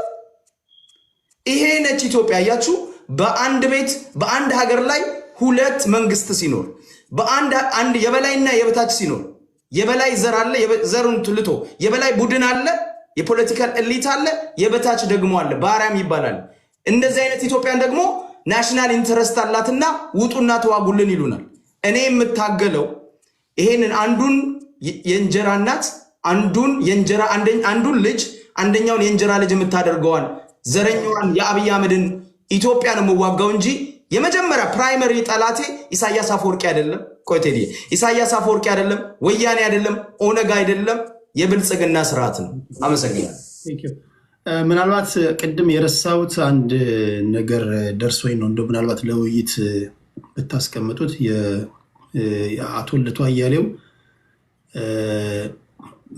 ምርጫ በተለይ የታጠቁ ኃይሎች ወደ ስልጣን ቢመጡ ህዝቡ የትረስት ኢሹ ያነሳል፣ የእምነት ጉዳይ ያነሳል እና አሁንም ቢሆን በሰላማዊ መንገድ መንግስትን ለመጣል የተዘጋጁ የፖለቲካ ፓርቲዎች ምርጫ ላይ መሳተፍ አለባቸው የሚል ንግግር ተናግረዋል። ሰምታችኋል ብዬ አስባለሁ። እና አሁን ባለችው ኢትዮጵያ ምርጫስ የፖለቲካ ፓርቲዎች ምርጫ ላይ መሳተፍ አለባቸው ወይስ የለባቸውም? በኋላ ላይ የአቶ ልደቱ ንግግር አስደምጣችኋለሁ። ይህንንም እንድትሄዱበት ነው። በምርጫ የፈለጋችሁትን ማሳካት የምትችሉበት ነው ወይስ አይደለም? ከምርጫ ራስን ማግለልሳ ጥቅሙና ጉዳቱ ምንድን ነው? እሱን እንድትሄዱበት ስለፈለግኩ የእናንተን ትንታኔ መስማት ስለሚፈልጉ ነው። እሺ ቴንክ ዩ ሀብትሽ። ወደ ዩናይትድ አማራ እመጣለሁ። ቴንክ ዩ ቴዲ፣ አመሰግናለሁ። ያው እንደተለመደው በምስጋና ልጀምር። እኔ በጣም የሚገርሙ ሰዎችን ሰምቻለሁ። ኢትዮጵያ ማለት እንግዲህ ያው እቺው ነች አሁን እዚህ የሚነገረን ኢትዮጵያና እኔ ምናልባት እንግዲህ አሁን የኢትዮጵያ ሕዝብ የምዕራባውያኖቹን ተልእኮ ሊፈጽም ታቅዶለታል ብዬ ነው የማስበው። ይሄ ባህር ወደብ ምክንያት በማድረግ ሻዕቢያ የኢትዮጵያ ምድር ይዞ ከሆነ እኔ ጥያቄ የለውም የኢትዮጵያ ምድር እንዲለቅ የሚለው ነገር ምንም የሚያደራድረ የሚያከራክረ ነገር አለ ብዬ አላስብም። ግን የተባበሩት መንግስት ይህን ነገር ያለው እስከ ዛሬ ድረስ የት ነበሩ? ዛሬ ይህንን ያደረጉበት ምክንያት የምንፈልገው ነው የሚለውን ግን የኢትዮጵያ ህዝብ እንዲያስብበት እፈልጋለሁ። ሻዕቢያ እኮ የኢትዮጵያን ቦርደር አሁን እዚህ ካድሬዎች እንደሚሉን ጥሶ አልፎ የት ድረስ መጥቷል? መቀሌ ድረስ ብሎ ገብቷል እኮ። ከዚህ በፊት ለወራቶች ብሎ መቀሌ ነበር እኮ ከ8 ወር በላይ በአብይ አህመድ ትእዛዝ። ያኔ ማንም የተናገረ የለም። የኢትዮጵያ ሉዓላዊነት የሚታያቸው ዛሬ የአብይ አህመድ መንግስት ስርዓት ሲንገዳገድ ነው ወይ የሚለው አሳሳቢ ነገር ነው። ሁለተኛ የቀይ ባህር ኢሹ ሆኖ የኢትዮጵያ ህዝብ ዋጋ የሚከፍልበት ምክንያት አለ። አሁን ምዕራባውያኖች የኤርትራ መንግስት አልቀመስ ብሏቸው ስለቆየ በኢትዮጵያ አማካኝነት የኤርትራ መንግስት ማስወገድ ይፈልጋሉ ማለት ነው። ስለዚህ ዋጋ የሚከፍለው ኢትዮጵያዊ ነው፣ አማራው ነው። ይሄ ከፊቱ የመጣለት መከራ አለ ብዬ አስባለሁ። የኢትዮጵያ የዛሬ ሳምንት ታስታውስ ከሆነ ቴዲ ቤት ካድሬዎቹ ምን አሉን? ምንም የታሰበ ጦርነትም የለም ዝግጅት የሚባል ነገርም የለም ብለውናል። ላስት ዊክ ዛሬ ኢታማጆር ሹሙ ራሳቸው ተናገሩ። በቅርብ ጊዜ እንግዲህ የቀይ ባህር አባል እንደሚሆኑ ተናገሩ። ስለዚህ ዝግጅት አለ ማለት ነው። ከፍተኛ ዝግጅት አለ። ወደዛ የታሰበ ነገር አለ ማለት ነው። እኔ እንደዚህ ነው የአብይ አህመድ መንግስት እንደዚህ ነው የሚዋልለው። ካድሬዎቹም በቅጡ የሚያሰለጥናቸው ስላልሆኑ እዚህ ጋር መጥተው የሚያወሩትንም ኃላፊነት ወስዶ መናገር የማይችሉ ሰዎች ስለሆኑ የምናየው ነው የሚንጸባረቀው ነገር። ስለዚህ ይሄ ቀይ ባህር ዋጋ መንግስት ያሰበው ነው። ምዕራባውያኖችም የሚፈልጉት ነገር ነው። ስለዚህ ምዕራባውያኖቹ የኢትዮጵያን ሕዝብ ነው ሊጠቀሙ የሚፈልጉት ነው። ከዚህ በፊት ሶማሌ እንደተደረገው በመለስ ጊዜ እስከ ዛሬ ድረስ በሶማሌ ውስጥ ቁርሾ ያለው የኢትዮጵያ ጦር ለረጅም ጊዜ እዛ ገብቶ ሶማሌዎችን በመከፋፈሉ ተብሎ ይታመናልና ዋጋ ተከፍሏል። እኔ ይህንን በዛ ነው የምተው። ብዙ ሊሄድበት አልፈልግም። እውነት ለመናገር ወደፊት አብረን የምናየው ይሆናል። አንዳንዶች ግን እዚህ ጋር መናገር እንችላለን ብለው ስለተናገሩ የአማራ ህዝብ ትግል ከየትኛውም አካል ጋር አልያዝ ሆኖ የመጣበት ነገር የለም። አንዳንዶቹ በሚገርም ሁኔታ ነው እኔ ራሴን ፖዝ አድርጌያለሁ ብለዋል። ከፖለቲካ ፖዝ እንደሆኑ ያስታውቃሉ። ሁኔታቸው ሁሉ ይናገራል፣ ይመሰክራል። ፖዝ የሆኑ ናቸው። በስሜት ሳይሆን በስሌት እኮ የሚሄዱ ሰዎች አይደሉም። ፖለቲካ ምን ማለት እንደሆነ እንኳን መረዳት የሚችሉ ሰዎች አይደሉም። የአማራ ህዝብ ትግል ከየትኛው ኤርትራ ጋር ነው ድል ያደረገው፣ ከየትኛው ወያኔ ጋር ነው ድል ያደረገው የሚለውን ነገር እንኳን በቅጡ ሳያዩ በራሳቸው ስሜት የተጻጻፉትን ነገር ሁሉ መረጃ አለኝ ብለው ሲመጡ ሼም ነው። ደግሞ አማራ ነኝ ነው የሚሉት። እንዲህ አይነት አማራ እኔ ምናልባትም ብአዴን አለ፣ ለነገሩ እንደዛ አይነት አማራ አለ። ሙሉ ለሙሉ አማራውን አሳልፎ የሰጠ የጨፈጨፈ ያስጨፈጨፈ ድርጅት አለ። እሱ እንኳን በዚህ ደረጃ ዛሬ የሚናገርበት ቁመና አለ ብዬ አላስብም። እሱ ብቻ አይደለም፣ የመንግስትን ሰራዊት ሊቀልቡ የሚሽከረከሩ መኪናዎች ላይ ችግር ተደረሰ ተብሎ እንደ አንድ ነጋዴ የአንድ ባለሀብት እንደዚህ ሆነ የአማራ ትግል እንዲያደርገ ብሎ ለመክሰስ መምጣት ራሱ ወንጀል እንኳን።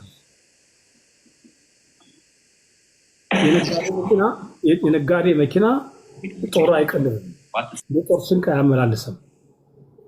የነጋዴ መኪና ንግዱን ነው ሊሰራ የሚችለው፣ ለሰራዊት ቀለብ አመላላሽ ሊሆን አይችልም። እኔ በቅጡ ብታውቁት ጥሩ ነው። በቅጡ የምትናገሩትን ነገር ነገ ታሪክ ምስክር ነው እና ለነገ ለታሪካችሁ ብታስቡ ጥሩ ነው ብዬ አስባለሁ። እኔ እሱም በዛው ልተው። በተረፈ ግን ሌሎች ነገሮቻቸው አሁን የተነሱ ነገሮች አሉ በብዛት። አሁንም ቢሆን የአማራ ህዝብ ትግል ወንድሞች እንደሚሉት አንድ ቡድን አለ፣ ሁለት ቡድን አለ የምትሉ ለመከፋፈል የምትሞክሩ ሰዎች ትክክል አይደላችሁም። ደጋግመን ነው እየነገርናችሁ ያለ ነው። ይሄ መከፋፈል የት የሚያዋጣን ነገር አይደለም።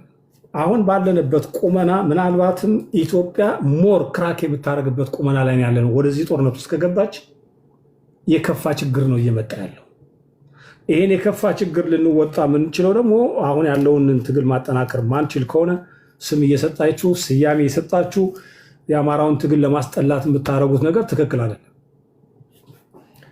እውነት ትግሉ የምትፈልጉት ከሆነ እውነት ኢትዮጵያ እንድድን የምትፈልጉ ከሆነ ከልባችሁ ብትደግፉ ጥሩ ነው ብዬ አስባለሁ። በማታውቁት በስሜት አንድን አካል ልጠሉ ትችላላችሁ። የምትጠሉት ነገር ግን የትግል መገለጫ አድርጋችሁ መናገር ግን ተገቢነት የለውም ነው። የትኛውም የአማራ ፋኖ ከቲፒኤልኤፍ ጋር ዲስከስ አላደረገም፣ ከቲፒኤልኤፍ ጋር አልተወያየም። በነገራችን ላይ ደግሞ የትጥቅ ትግል የሚታገል አካል በአካባቢው ካለው እንቅስቃሴ ጋር ቢነጋገር ኃጢአት ወንጀል አይደለም። ዛሬ የሚካሰስበትና ለፍርድ የሚቀርብበት ጊዜ አይደለም። ገና ትግል ላይ ነው ያለው።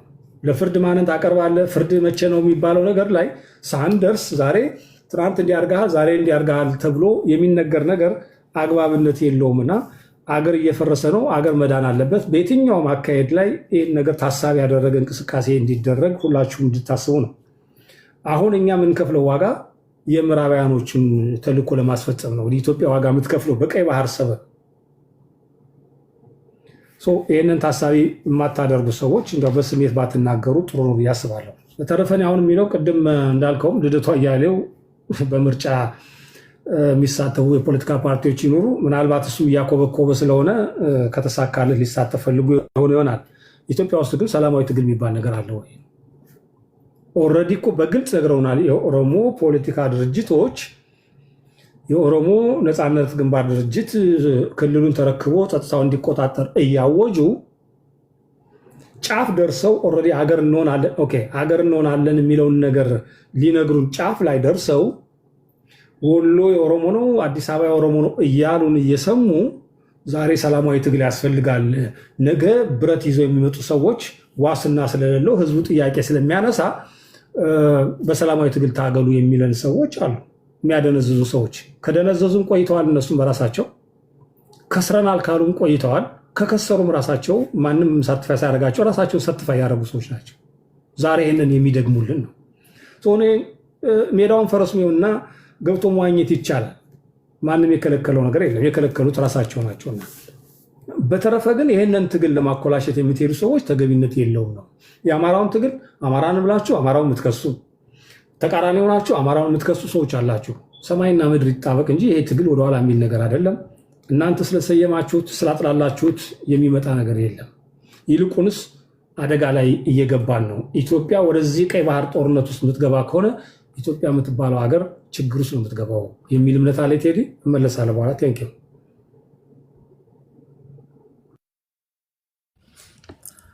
እሺ ቴዲ እንዴት ናችሁ? ጊዜ ለመቆጠብ ያህል ፈጠን ብዬ ልሂድ። እንኳን ለአድዋ በዓል የ129ኛው የአድዋ በዓል በሰላም አደረሳችሁ። አድዋ ዛሬ ነው፣ አድዋ ትላንት ትላለች እጅጋየሁ ሽባባው። አንዳንዱ ትላንት ላይ ተሰፍቶ የቀረ አለ። ኢትዮጵያ ዛሬም ትላንትም ናት። ሁሉም ትውልድ የራሱ አድዋ አለው። ሊያከላክሉን የሚፈልጉ ቢኖሩም እንኳን የነ ጃገማ ኬሎ የሐውልት ገቢ አሰባሳቢ ኮሚሽኑም ትንሽ ገፋ ሊያደርገን ቢሞክርም እኛ እንደነሱ አይደለንም። አንድ ከረጢት ሲሚንቶ ሁሉ እንደለግስ እንችላለን። ገቢ አሰባሳቢው ምንድነው? በቀደምም ተናግረናል። አዲስ እረኛ ከብት አያስተኛ ይባላል። አሁን ተቀበሉትና የጎልድ ግሪን ካርድ እንዳለው ሚስተር ትራምፕ የአማራነት ጎልድ ግሪን ካርድ ተሰጥቶታል ለተወሰነ ጊዜ። እንደዚህ የጃገማ ኬሎን ሐውልት አሰራለሁ የምትል ከሆነ ግን ይጭሩሃል። ኢትዮጵያዊ ነው ጃገማ ኬሎ ብሎ የሚምሩ እንዳይመስል ለማለት ነው። ለክፉም ለደጉም ቀስ በል፣ አዲስ ገቢ ስለሆን አልደረቀም ቀለሙ ገና ትሰረዝና ደግሞ በኋላ እዛ እንግዲህ ሜጫህን ይዘህ ትመጣለህ እንደገና፣ እንዳታስጨንቀን ጌታ። ለማንኛውም ጥሩ ነው፣ እንደው ፈገግ እንበል ብዬ ነው። የእኛ ትውልድ ቻሌንጅ አሁን ሰይፍና ጎራዴ ይዞ ታንክ ፊት መቆም አይደለም። ታንኩም አለ፣ ጎራዴ አያስፈልገንም። ከዛም አልፎ ዘመናዊ መሳሪያዎችንም የታጠቀ ሀገር እንደመሆናችን ትግላችን ከጦር መሳሪያው ጋር አይደለም። ትልቁ አሁን ቻሌንጃችን ያለው እንደ ሀገር የጋራ ሀገርን መመስረት፣ እንደ ሀገር የጋራ ጥያቄዎችን በጋራ መፍታት፣ አለመገፋፋት፣ አለመጠላላት፣ መከባበር፣ ዜጎች በዜግነታቸው የትም ቦታ ላይ በነፃነት እንዲኖሩ መፈቀድ፣ ብሔር ተኮር የሆኑ ጥቃቶችና ግድያዎች መቆም፣ ጥላቻ፣ ንቀት፣ ከኢትዮጵያ ውስጥ አንዱን ገፍቶ አንዱን ጥሎ አንዱን አንጠልጥሎ የሚካሄድበትን አካሄድ ማስወገድ እና በጣም ብዙ ስራ አለን። የእኛ አድዋ እዛ ነው ዛሬ እና እሱን ላስታውስ ፈልጋለሁ ለትውልዱ። አንዳንድ የፖለቲካው ያው ይሄ ገመድ ጉተታው ስለሚመርዘን አድዋችን እንዳይጠፋብን የእኛ ትውልድ የሚጠበቅበት ይሄንን ትልቅ ራሳችንን ነው እኛ ማሸነፍ ያለብን። ጣሊያንን ማሸነፍ የለብንም፣ ራሳችንን ነው። ከዛ በዘለለ በጣም ራስ ምታት ነው። አንድ ጽሁፍ የሃርቫርድ ዩኒቨርሲቲ ፖድካስት ላይ የሰማሁት አንድ ኢንተርቪው በጣም ደስ የሚል፣ ምኒልክን ነጭ ሰው አድርገው ስለውት ነበር። ከኤምባሬስመንታቸው የተነሳ ጣሊያናውያን በጥቁር ተሸነፍንና ለማለት የራሻ ዛር አስመስለው ስለውት ነበር ይባላል። በዚህ ነው የተሸነፍነው ለማለት። ከዛ በኋላ የነበረው ሞቢላይዜሽን የኢታሊ ዲያስፖራ መልሶ ለማጥቃት ማለት ነው የነበረውን ትግል ይታወቃል። ፖስት ኮሎኒያል በሆነው ኤራ ውስጥ ደግሞ አሁን ሁለተኛው የኮሎኒ ዘመን እያለፍን ባለንበት ቻሌንጆቻችን የሁለት አይነት ናቸው፣ የባዳና የባንዳ ናቸው። የባዳው ከውጭ ሆኖ ብዙ አይነት ፕሬሸራይዜሽን ብዙ የሚሰራ ነገር አለ። የባንዳው ደግሞ በፊትም የነበረ ነው። በነገራችን ላይ እዛው የአፍሪካ አካባቢ የነበሩ ከሱዳን ከሶማሌ ብዙ ያሰባሰቡት ነበር እነ ሞሶሎኒ። ከውስጥም ደግሞ እነሱን ደግፈው ሀገሩን የሚወጋ ነበር እና ዛሬ ባለን ትግል ላይ ለዩኒቲ በምናደርገው ለመከባበር በምናደርገው ትግል ላይም አይፈራም ሞሶሎኒ እያልኩ ነው ወይስ አይደለም ብሎ ራስን ቆም ብሎ ማየት ይጠይቃል። እነኝን እጆች ለማሰረግ መስራት ብሔርተኝነት አይደለም፣ የራስ ብሔር መቆርቆር አይደለም፣ ሀገር መሸጥ ነው፣ የሀገርን ኢንትረስት። ዛሬ ትዊተር ላይ አይ ቲንክ ሌልና ቤቷ ውስጥ ታሰማ ነበረ። ትዊተር ላይ የሆነ ቤት ነበረ ፕሮፌሰር መሐመድ ሐሰንን አምጥተው ስለ ኢትዮጵያዊነት እንትን ያደርጉ ነበር። ገብቼ ልሳተፍ ብዬ ነበር። እጄን ሳወጣ አባረሩኝ። ከጠቅላላው ከሩሙ ነው ያስመጡኝ። ግን ብዙ የሰማሁት ነገር ኢትዮጵያ ላይ ያላቸውን በጣም ኔጌቲቭ የሆነ በተለይ የሻዕቢያ ደጋፊዎች ያላቸውን ኔጌቲቭ የሆነ እይታ ይህች ሀገር ወደ ቀይ ባህር እንዳትመጣ ቅድም የሚያቀረብከው ነገር በጣም ብዙ የሚታይ ነገር አለ እና ኢንተርናሽናል ኮሚዩኒቲ ደግሞ ለእኛ ሀገር ያለው ምልከታ ከዚህ ፈጽሞ የተለየ ነው። አይ ቲንክ ሳሚ ነው መሰለኝ የተባበሩት መንግስታት ስለ ሻዕቢያ ወረራ ያወጣውን መግለጫ ተመልክቶ የት ነበሩ የሚል እይታ አምጥቷል። ትንሽ ፈገግ አስባለኝ። እነሱንም ፒፒዎች ናቸው እንዳትሏቸው ተጠንቀቁ። የተባበሩት መንግስታት ፒፒ አይደለም። በህገወጥ መንገድ የተያዘ የሀገር ድንበር ሲኖር እንደዚህ አይነት መግለጫዎች ይሰጣሉ። ግን ከዛ በዘለለም ደግሞ የሚያሳየን ምንድን ነው? ዓለም አቀፉ ማህበረሰብ ኃይልን ነው የሚያከብረው፣ ቫሊዩህን ነው የሚያከብረው። ከ130 ሚሊዮን በላይ ህዝብ ካለ ከፍተኛ የሆነ አምፕል የሆነ ለዲሞክራሲ የሚያመች ካልቸር ካለ ሰፊ ሪሶርስ ካለ ታሪካዊ ግራውንድ ካለ ወደ አንተ የሚኖረው ነገር ያዘነብላል። ዓለም እንደዛ ናት። መንግስት ሰማይ ስንሄድ የተለየ እንደሚሆን ተስፋ እናደርጋለን፣ ወይም ጀነት ስንገባ። መሬት ላይ ግን ጠንካራ ሆነ ዩናይትድ ሆነ ስትቆም ዓለም ወደ አንተ ያዘነብላል። ለዛ ነው አሜሪካ ዓለምን ቀጥ አድርጋ እየመራች ያለችው እና እኛም ጠንከር ብለን ፍላጎቶቻችንን በህጋዊ መንገድ በፍትሃዊ መንገድ መጠየቅ፣ ከጎረቤቶች ጋር መስራት፣ ረባሽ ጎረቤት ካለ ደግሞ ልክ እንደ ዶክተር ሙላቱ እንዳደረጉት ሪፖርት ማድረግ፣ ለክፍል አለቃ መናገር ነው። ይሄ ሰውዬ ረባሽ ነው፣ ይሄ ሰውዬ አላስቀምጣለን። እሱ ሲጠየቅ አይመልስ፣ ሌላ ሲጠየቅ መሀል ይገባል፣ በውስጣዊ ጉዳያችን ላይ ባንዳዎችን አምራች ነው፣ ይረብሸናል ብሎ መናገር። ይሄ ከዛ በኋላ ደግሞ የሚያስፈልገው ሂደት አለው። ያው መንግስት ነው እርምጃ የሚወስደው። እዚህ ጋር አንዘምትም፣ አንተኩስም፣ አንቆምም ምናምን የሚለው የማይዘምት ነው። ልዝመትም ቢል የማይዘምት ነው። ሆዱም አስችሎ አያዘምተውም። ሸሽቶ ውጭ የሚኖር ነው። ብዙ በወሬ ለመዝመት ከሆነ ችግር የለውም። ወሬ ብዙ ልዩነት አያመጣም። ከዛ በዘለለ ከቅባት እህል ጋር ተያይዞ አንድ ምልከታ አለኝ። አይ ቲንክ ኢንፎርሜሽኑ የለውም መሰለኝ። ወንድም ሳሚ ሲናገር ወታደር የሚቀልብ አለ። ወታደር እኔ ኑግና ሰሊጥ የሚበላ ወታደር አይቼ አላውቅም። ጥሬ ኑግና ሰሊጥ አይበላም ወታደር። የቅባት እህል እንዴት ነው የሚበላው? ወታደር ሌላ ነገር ነው የሚበላው። ይሄ ጎጥ ተኮር የሆነም ሴንቲመንት እንዳለው ካወጡት ምልከታ ላይ ያሳያል። እናም የቅባት እህል የሚያመላልሱ የነበሩትን የባለ ሀብቶች መኪና 10 መኪና አቃጥለው እራሳቸው ናቸው የቅባት እህል አቃጥለናል ያሉት። ይሄ ደግሞ ኮላተራል አይደለም። ኮላተራል ከሌላ አካል ጋር ስትጋጭ ነው እንጂ የነጋዴ መኪና አስቁመ ስታቃጥል ኮላተራል አይደለም። ፐርፐስፉል ዲስትራክሽን ነው እየሰራ ያለው ማለት ነው። ይልቁን ኮላተራል የሚባለው ትምህርት ቤቶችን መግለጫ የምትሰጥባቸው ጠላ እንኳን ሲጠጣባቸው አይተናል ትምህርት ቤቶች። ለዛ ነው ትምህርት ቤት አይከፈት አማራ ክልል ላይ የሚባለው። ስብሰባ የሚደረገው ምሽግ ነው። ለዛ ነው ትምህርት ቤት አትግቡ፣ በሄድንበት ቦታ ሁሉ ሜክ ሽፍት ካምፕ አድርገን እንጠቀምበታለን ትምህርት ቤትን ብለ እንደዛ እየገዛ ካለ ያንን አካባቢ ያስገበርክ ከሆነ ትምህርት ቤት ስለተቀመጥኩ ማንም አይነካኝም ኮላተራል ነው ብዬ ወይም ደግሞ ህገወጥ ነው ብዬ ከሳለው የምትል ከሆነ ትክክለኛ አካሄድ አይደለም። የኦነግ ላይ አይ ቲንክ አዲስ ታይምስ አያውቅም መሰለኝ ፖለቲካው ላይ ብዙ ትኩረት አልሰጠህም። ዝም ብለህ ሜንጫው ላይ ነው ትኩረት። ኦላና ኦነግ ይለያያል። ኦነግ ከተማ ያለውና ኦላ ጫካ ያለው ሁለት የተለያዩ ናቸው። የተነጋገረው ከተማ ያለው በምርጫ ቦርድ የተመዘገበው አካል ነው ከኦኤፍሲ ጋር የተነጋገረው። በነገራችን ላይ የኦላው ሊደር መሮ ድሪባ የተናገረው ነገር ደግሞ ከቲፒኤልኤፍ እና ከፋኖ ጋር እንሰራለን አይደለም። ቋንቋውንም ልንተረጉምላችሁ ስንችል ባይዘ ኢንትረስት ያለው ሰው ሎስት ኢን ትራንስሌሽን የሚባል ሙቪ አለ። ኢንትረስት ያለው ሰው ሲተረጉም ያጣምማል እና ትራንስሌሽን ውስጥ እንዳትጠፉ ያለው ብናደርግስ ልክ ሳሚያውን ያለው ማለት ነው። አካባቢው ላይ ካሉት አካላት ጋር ብንሰራስ፣ ኢንትረስት ካላቸው ጋር ብንሰራስ ማን ይከለክለናል የሚል ነው። እሱም ራሱን የቻለ በፖለቲካ እይታ የጎሪጥ የሚታይ ሊሆን ቢችልም በቀጥታ ግን እንደዚህ አይነት ትስስር አድርገን እየሰራን ነው የሚባል መግለጫ አልወጣም በፍጹም። 1 ደቂቃ አለኝ እና በዛ መንገድ ያው ስመለስ ነው ሌላኛውን ሀሳብ የማነሳው እዚህ ጋር አጠር አድርጌ የመምህራንን ነገር ተነስቷል። መምህራን አይ ቲንክ ሞሼን ያነሳው ሞሼ አይ ቲንክ ኢንፎርሜሽኑ ተዛብቶብህ ከሆነ አላውቅም። መምህራንን እያገተ ያለው እኮ በግልጽ እኮ ስልክ ቅጂ ወጥቷል። እየሰማን እኮ ነው ሰሞኑን። እነሱም የማይክዱት 13 መምህራን የዛሬ ሳምንት ተናግር ያለው አጋም ከስክስባቸው ዳይሬክተሩ መያዙ ነው ዋናው ያለው እኮ አንተ የምትደግፈው የታጠቀው አማራ ክልል ላይ ታጥቆ ያለው አካል ነው። አሁን የኑግ እህል የቅባት እህል የሚያቃጥለው አካል ማለት ነው። ስለዚህ መምህራን ትምህርት ቤት ብለህ ካልኩሌት ማድረግ አትችልም። ግማሹን ምሽግ አድርጎ ነው የሚጠቀምበት። ምሽጌ ውስጥ ገባህ ብለው ደግሞ ሊያስተምር ከመጣ አጋም የሚከሰክስበት የሚገርፈው ነው። ስለዚህ አንተ ነህ እንደ ሮንግ ስፓት ቆመ ያለው በድጋፍ አንጻር። ስለዚህ እሱም ማየት ትንሽ አስፈላጊ ይመስለኛል። ያለኝ ደቂቃ ከዚህ በኋላ 30 ሰከንድ አይበቃኝም። አመሰግናለሁ። ቴንክ ዩ።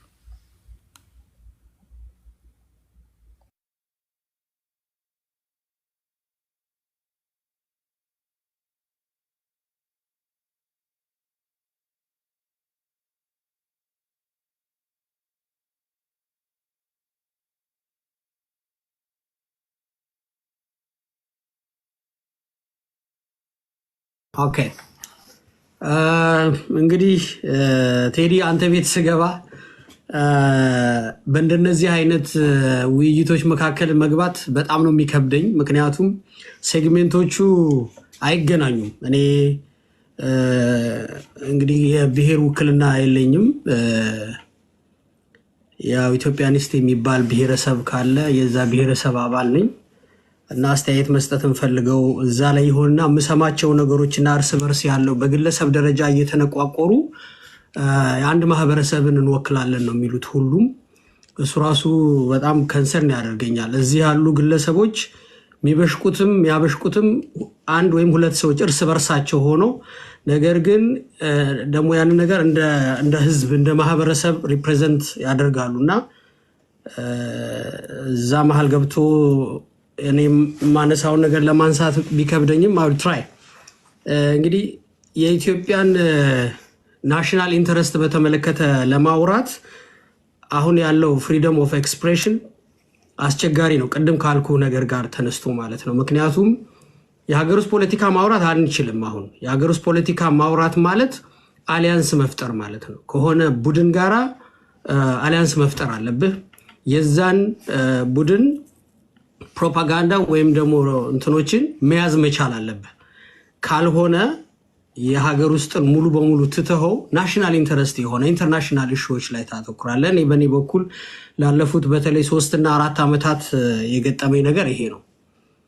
አሁን ደግሞ እንደዚህ የባህር በር ጥያቄ፣ የቀይ ባህር ጥያቄ፣ የጎረቤት ሀገሮች ጋር ያለው ሰጣ ገባ ስትመለከት ዞሮ ዞሮ የሀገር ጉዳይ ነው ብለህ ለመናገር ትገደዳለህ።